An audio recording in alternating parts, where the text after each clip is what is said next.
Welcome to Bridgnorth, and behind me we have our flagship locomotive, of course, Hagley Hall.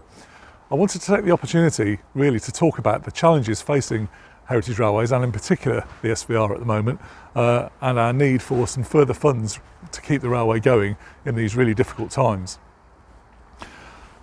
When we began 2022, everybody was very optimistic that the COVID pandemic was behind us and that things were going to return to normal.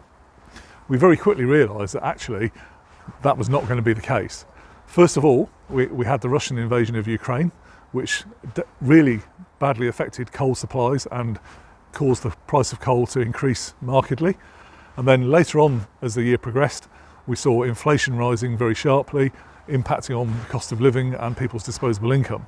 And then finally, as we headed into the winter of last year, we saw utility prices really take a hike upwards, which has contributed to changing the financial position of the railway quite considerably.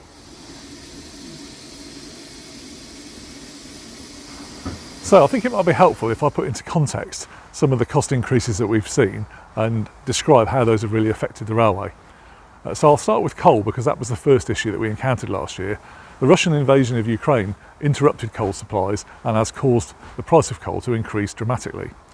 To give some indication of how that's impacted, pre-pandemic, when we last ran our normal season, so to speak, coal and fuel accounted for about £250,000 of costs.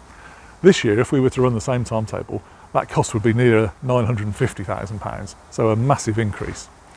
As we then moved through last year, higher inflation started to impact on more general price increases for all our consumables and everything else that we're supplied with, and also impacted on our visitor numbers because people had less disposable income as a result of that. And so during the course of the year, we saw passenger numbers, visitor numbers fall by nearly a third. And then finally, we saw very substantially increased utility costs. And I'll use electricity as the best way to illustrate this. Again, previously we were paying around £185,000 a year for electricity across the railway. Now we're paying nearly £500,000. So as you can see, with those three factors, almost a perfect storm really, with spiralling costs outside of our control, and something that we've really now got to react to make sure the railway remains viable.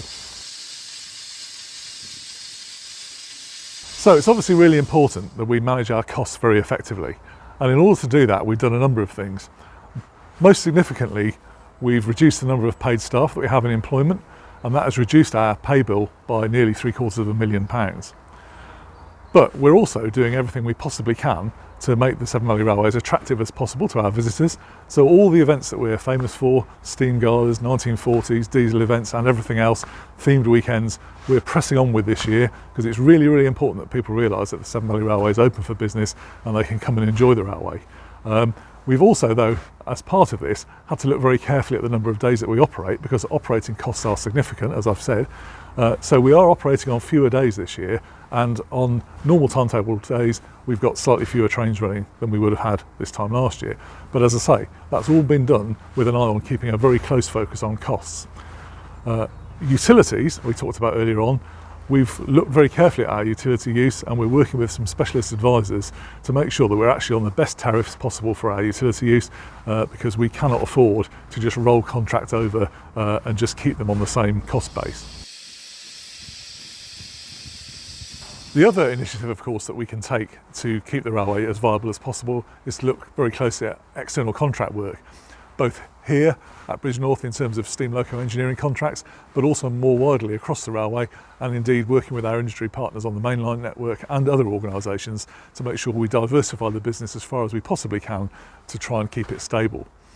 And I think, if you reflect on what I've just said in this section, you will see that we're really sort of employing every possible avenue to keep the SVR afloat and make sure that we can pass the railway on to the future in good hands.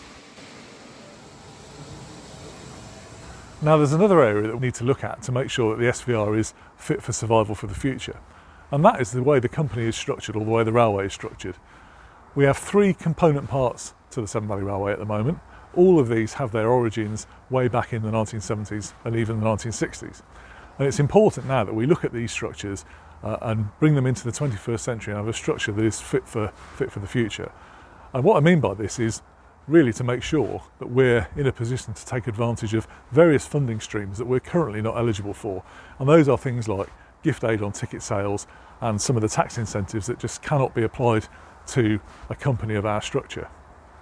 And we have approval from the chairs of both the guarantee company and the holdings company and the trustees of the charitable trust to pursue this option and to look at what options are available to us. And we're making an application to the National Lottery Heritage Fund to help us with this quite specialist work.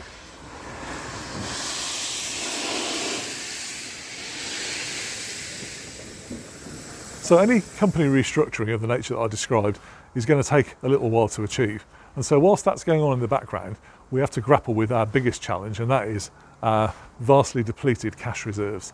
Now, our cash reserve has taken a real hit over the last 3 years for obvious reasons, and it's really, really important that we now build that back up to make sure the railway is fit for the future and we can plan for 2024 onwards in a much stronger state.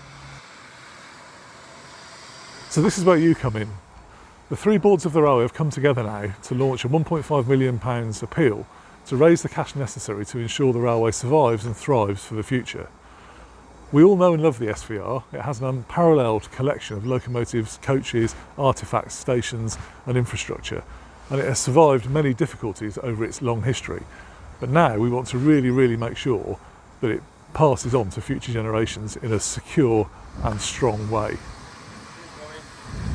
So please do believe me when I say it's really, really difficult to ask you for further financial support at this time, but I'm sure you can understand through the circumstances that I've described that we are facing really, really difficult challenges and we really do need your support. We need this to ensure that the SVR survives and thrives in the future, and that we can hand the railway on to future generations to enjoy in the way that we've all been able to.